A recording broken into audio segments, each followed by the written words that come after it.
This is a story about Mike who left New York and moved to LA to chase fame after he was dumped by his girlfriend. It's been 6 months since, and he's not doing so good, so his pal and some other friends try and get him back into the social scene to forget about his 6-year relationship. Swingers stars Vince Vaughn, Jon Favreau, Heather Graham, and Ron Livingston. It's directed by Doug Liman and written by Jon Favreau. Welcome back to Movie Glue, guys. I'm Tyler Cordell. Alongside me is Dave Stanley and Stephen Bassett, and we are here to talk about Swingers today. Yeah. So I'm going to let you guys start off first, because I already know my opinions about the movies, but I've been kind of dying to hear about yours. All right. So before we get into our reviews, make sure you guys follow us on Facebook and on Twitter at That's Downtime. Yeah. Also, if you're watching us on YouTube, please give us a like, subscribe, and leave a comment. Let's see, what else was there? So like you said, Tyler, we're on Swingers. Last week we watched Office Space. Right. And we used our glue between those two movies was Ron Livingston. That's the one. I think since we had Steve review first last time, I'll go first this time. Yeah. Right off the bat, I feel that intro is the only way we'll be able to get Steve to go to Vegas. We'll have to drag him out there kicking and screaming. Yeah. And constantly tell him that he's money, baby. Yeah. You're so money, Steve. So money. On that note, how many times can Vince Vaughn say baby or money? I wish I would have counted, because I've watched it 3 times. I'm sure somebody has counted. I can look it up. Yeah, you go ahead and look up on IMDb, see if there's any trivia on that. But yeah, that was a lot. At first I was thinking it's like, oh, you can make this a drinking game. No, you'd be dead by the middle of the movie. You would be dead from drinking that much. Overall, so I had seen this movie years back, and I enjoyed it. And I enjoyed it this time, but probably not nearly as much. I felt like it got repetitive. It was same shit, different place. Same shit, different place. Same conversation, different place. That's all the movie was. Still an enjoyable, feel good kind of movie. But yeah, it got repetitive to me. Being originally from Chicago, that NHL '93 scene was a lot of fun to watch. I could watch that numerous times in a day. Let's see. Party scene reminded me of going to when they walked into the house party, and they were just kind of like, "Who do you know here?" I don't know anybody. Who do you know? Nobody. That's how I felt back in like my early 20s when I was in college going to parties. You just walk into a party and it's just like, I don't know who the fuck to talk to. So, and at that same party, the girl in the gold dress annoyed me as quickly as she annoyed Trent, I think. So, that was my basic takeaways from this movie. It, like I said, it got repetitive, but it's good background noise. I'd give it something good to have on, like just while I'm doing work or whatever, just something off to the side that I can glance over at. What about you, Steve? What'd you think? Because this was your first time seeing it. Yeah, it was. So going back to that intro really quick, the intro was good. The problem was I felt it was too long. The intro kind of like, I just felt like, okay, come on. Can we get to the movie at some point? Can we start at some point today? Can we just get to Vegas? Exactly. No, I mean, it's just the intro, just to get even to anything. It just felt like it just took forever even for the movie to start. It's just like, I think that's just how the movie was in general. Like, there was really like no. It's like a slow burn comedy. There's no real deep plot line there. It's just a dude having trouble getting over his ex. Yeah. Just over and over and over. Same thing. I know. So, yeah, which I mean, it happens. in real Yeah. life. Yeah.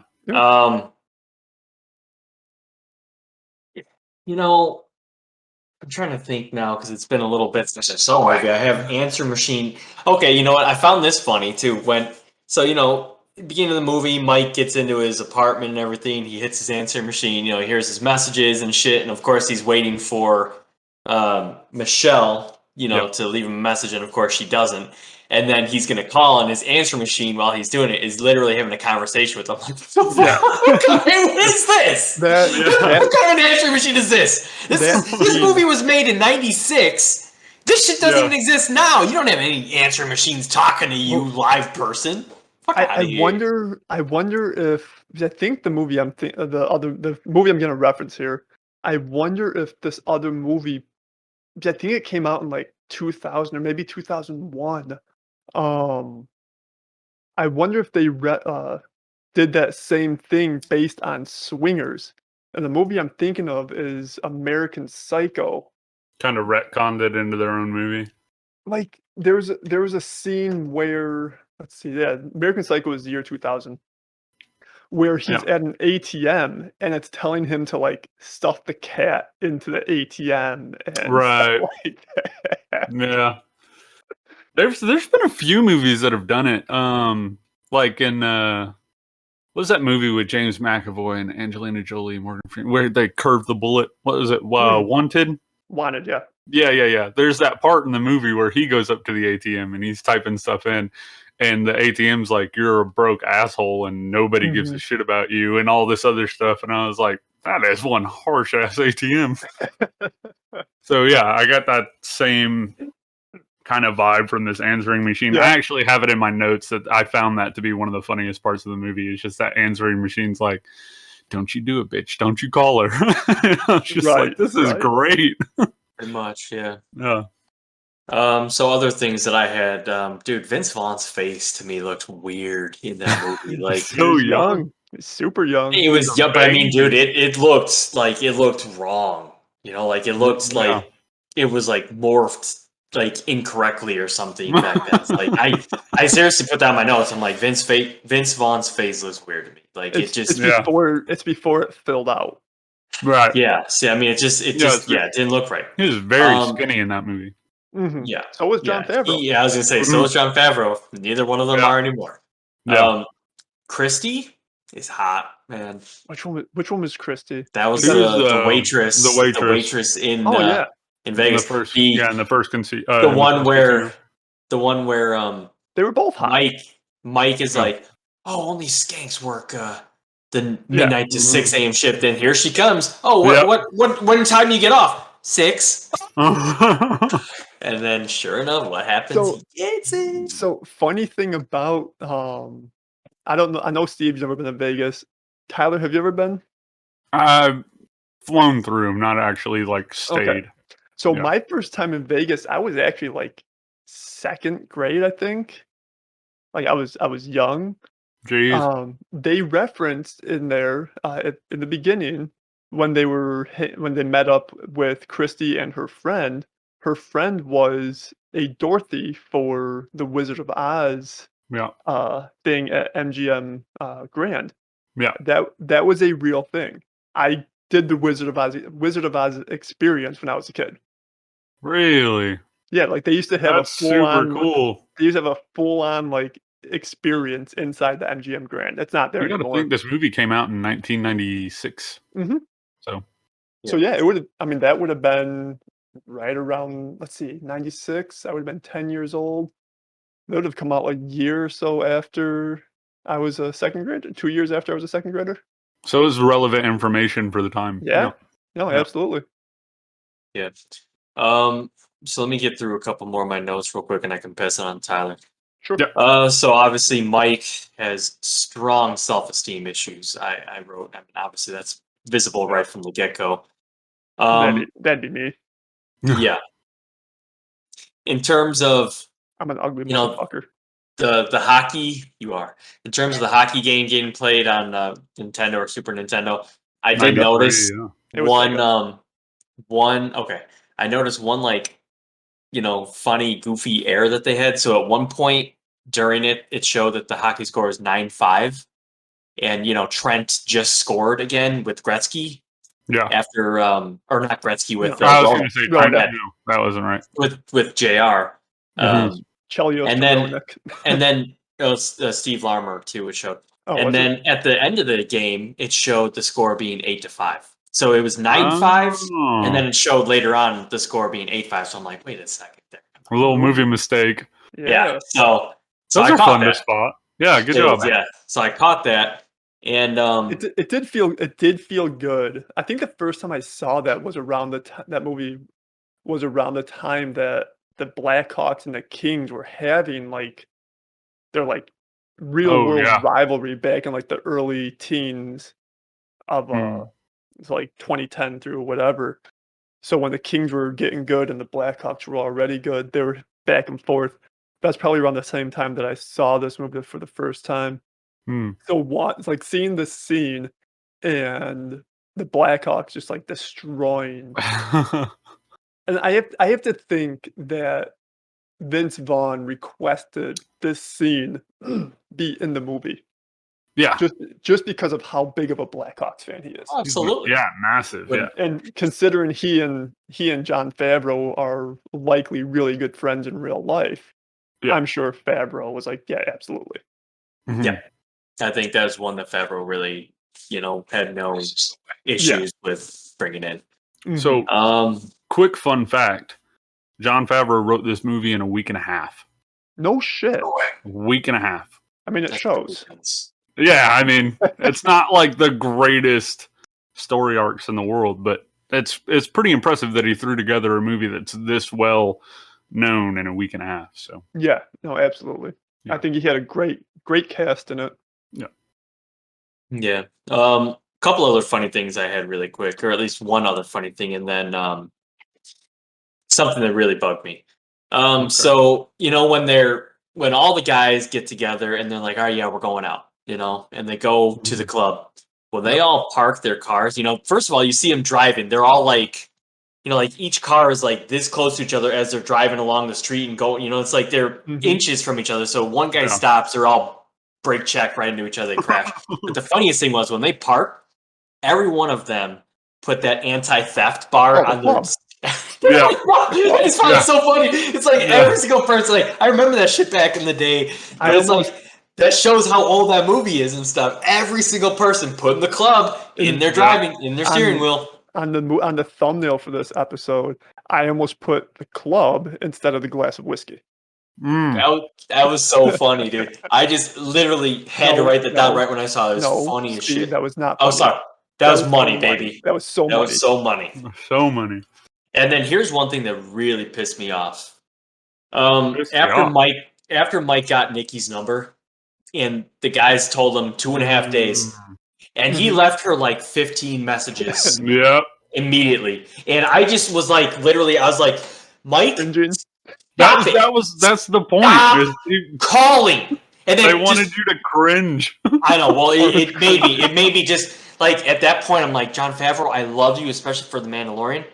You're pissing me off right now, dude. Enough. It was that scene. Redial. It was that scene where it's just like, all right, he's not gonna call. He's fucking calling again. All right, he's not gonna call. He's fucking calling again. Stop. Yeah. It's so you have to remember it's the character. I mean, he's a clinger. That's just the way he's built. He's a stage 5 clinger. Yeah. From seriously. Quote from Wedding Crashers. Yeah, absolutely. And I really like Ron Livingston, and I love that Mike hung up on Michelle at the end. Thought that was absolutely fantastic. This is a well-rounded arc there. I found it weird. So I found that there was only 4 attractive girls, or excuse me, women in this movie, and those were the first 2 from Vegas.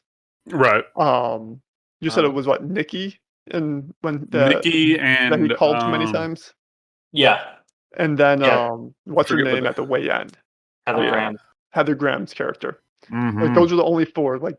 Why was Vince Vaughn's character Trent constantly going after all these ugly ass chicks? Like really, that girl in the gold dress with the like dude hair, like how did he find that attractive at all? Like what? But Nikki looked all right, and the the one that Mike goes after. Yeah, she was one of the four. Yeah, but no, I didn't find any other women in this movie to be slightly attractive. So, all right, well, Tyler. there's really not that many women in the movie. I'm not gonna lie to you. Like just not going through like the casting, there's 1, 2, 3, 4, 5 women that are like actually casted. So realistically, what you're seeing is just random shit. But okay. Yeah. All right. Give us your review, Tyler. This was your movie, so. This was also my first time seeing this movie, and I had kind of high expectations for this movie going into it because I had heard so many great things about it, and I heard that it was a good comedy. And it let me down in the sense of like it's like some hyper funny movie. It's not, and I don't think it was meant to be either. It's meant to be like one of those kind of dry humor. You're gonna laugh if you're gonna laugh, and you're gonna, you're either gonna get the jokes or you're not.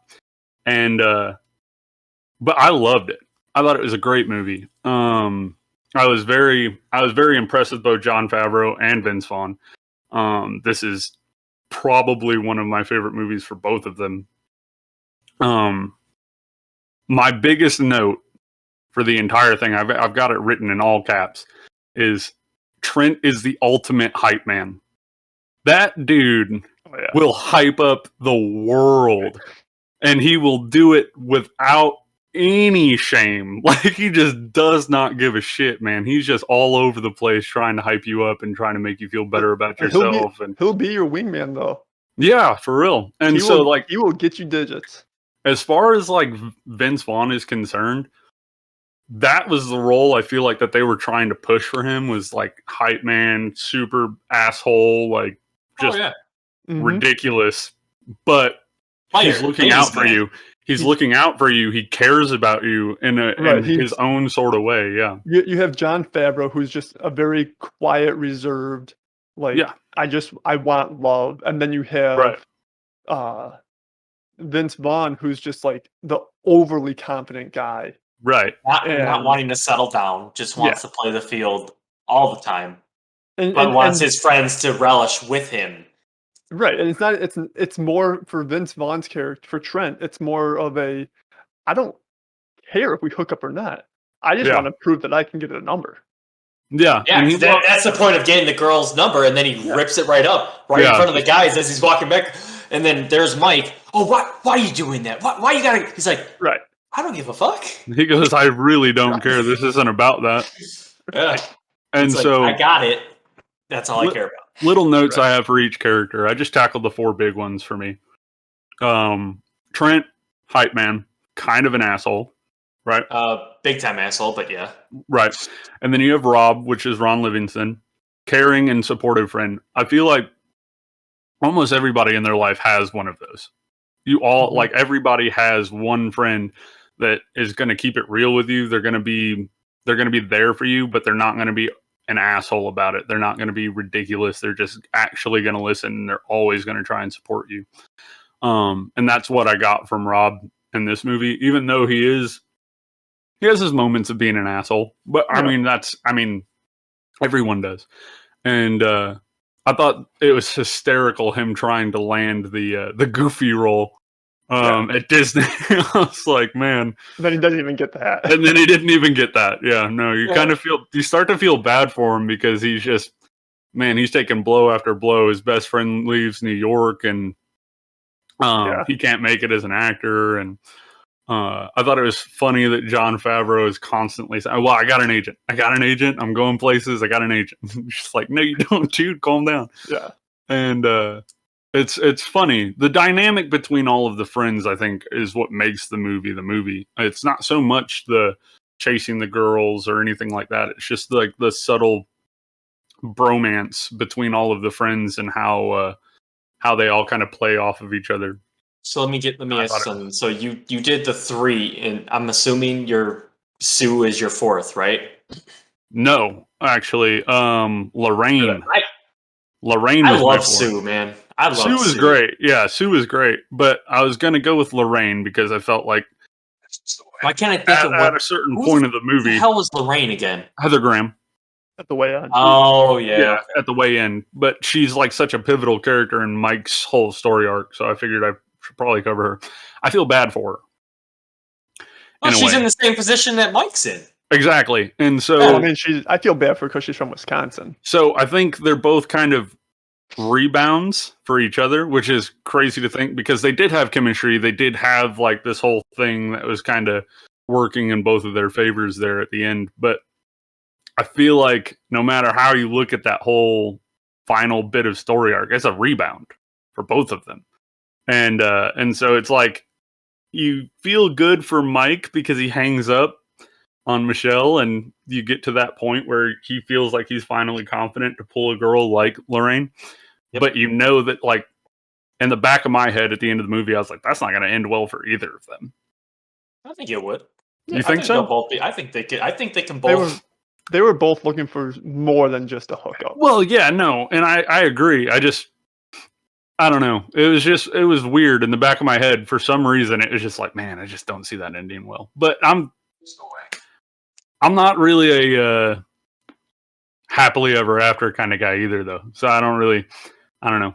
I look at those movies and I hope your girl don't watch this review.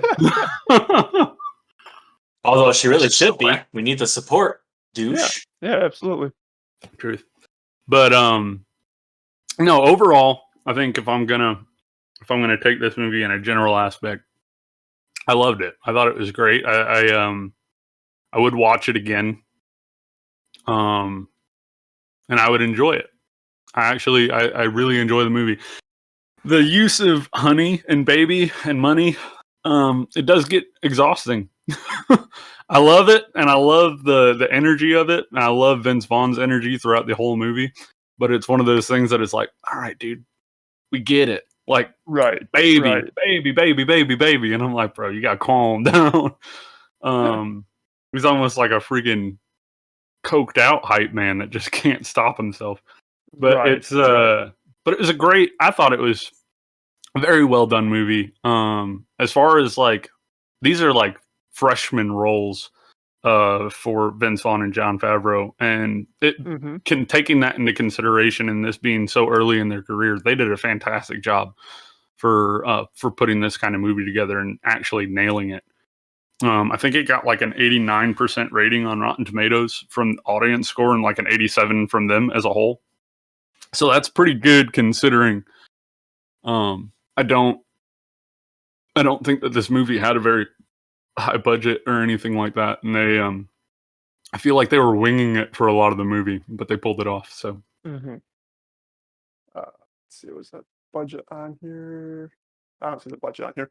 I think it was like 10 million or something. Budget was an estimated $200,000, and it grossed 10 million, right? Worldwide, it grossed $4,555,000. Yeah. What the fuck? So that's good for a $200,000 movie. All right. So before we get any further or too long in the tooth, yeah. What would you give this? 1 to 5. Are we talking babies? 1 to 5 babies? Yeah, 1 to 5 babies. 1 to 5 money babies. Oh, money babies. You go first, Steve. We'll go in order of the way we reviewed it. No, that would be Dave. That would be Dave then first. I'm gonna give it a 3. Okay. I would definitely watch it again. Probably won't go too far out of the way to watch it. And like I said, it'd be more so background noise while I'm doing something else. Right. I would give it a 4. I enjoyed it. I would watch it again. Thought it was funny. I liked love me some Jon Favreau, Vince Vaughn, all those guys, man. I thought they did a great job. So 4. Yeah. What about you, Tyler? I'm also gonna give it 4 money babies. I liked it. Like I said, I thought I can watch it again. I would actually probably go out of my way to watch it if I was just looking for like a good feel good movie. Yeah, it's just a fun sit back and enjoy yourself kind of movie. Exactly. Or if like, and I know men all cope with breakups in different ways. Yeah. But if Yeah, I mean, if I was devastated, that would be like one of the first movies I watch Alright, because it's like it's a hype movie. You know, it gets you going, it gets you thinking. You know, I can do this. This is fine. Everything's good. Just got to push through it, right? So, Yep. All right, this is a good movie for men breakups, I think. cool. Yeah. All right, and in the words of what was his name? In the words of Charles, that was one of the guys that they met at one of the bars, and they went to Yeah. the what's it called? Party with. Yeah. This place is dead anyway, man. Yeah. It's time to wrap this up. This place is dead anyway, man. Oh man. True. So, all right, Steve. Now that we've love it. closed the book on Swingers, who is our glue to the next movie? Our glue to the next movie will be Ron Livingston. We'll be watching you- Office Space. Shut the fuck up. You're an I idiot. hate you, dude. Oh, Steve. oh, I shit, we hate did that you, already. Steve. I hate you. Okay, we'll go Jon Favreau, The Mandalorian. You can't do that. Okay, It's not a movie. we will go Patrick Van Horn, 3 to Tango. Patrick Van Horn. That was Van Sue's Horn? character. All Sue. right. Oh, I liked him a lot. Thought that guy was awesome, funny as shit. I like how he did have that edginess to him. I feel like that's kind of me in terms of maybe the group. I kind of get a little hot-headed. All right. So I figured let's go with that. And 3 to Tango has some characters in it, some kind of big actresses. So Interesting. yeah, I I like know that we're none of you are thinking that. No, I like that haven't. all three of our movies so far have hung out in the 90s. Wow. Like the late 90s. Another movie with John C. McGinley. I know. Oh, I know. man. Matthew All right. Perry. Oh, there's some Neve good Campbell. ones in this one. Dylan Dylan McDermott. Dylan That Dylan guy- McDermott's great. Yeah. That Jack guy, Campbell, that guy's awesome, man. Neve So, Campbell. I'll tell you what, Neve Campbell. All right. Oh, So is this a movie that either of you guys have seen yet? I have not seen 3 to Tango. Nope. No, No, I stumbled All upon right. this just by looking up Sue's character, and it's like, oh, he's in something like this. So yeah, let's check All this right. out. So All right. yeah, let's give it a shot. Yeah. I like this. I like going into a movie none of us have seen. I was hoping you were gonna go some other route where I could tie it to the movie that I really want you guys to watch, but we'll see what I can find with this. We'll get there. We'll get there, yeah. We'll get there. I want to know what movie that is I'm actually. not telling you guys. Oh, I know no, you no. probably were thinking I was going to go either Vince Vaughn or somebody else. So I like that we have not taken the easy yeah, route on any I of this. know, Right. I know. Like, this is fun. All right, I think that's gonna wrap it up for this episode of Movie Glue. Join us next time when we review 3 to Tango. Yep. 3 to Tango. All right. We will see you guys next time. Bye, guys. Thank you. This place is dead anyway. That's so money, baby. So So money. many.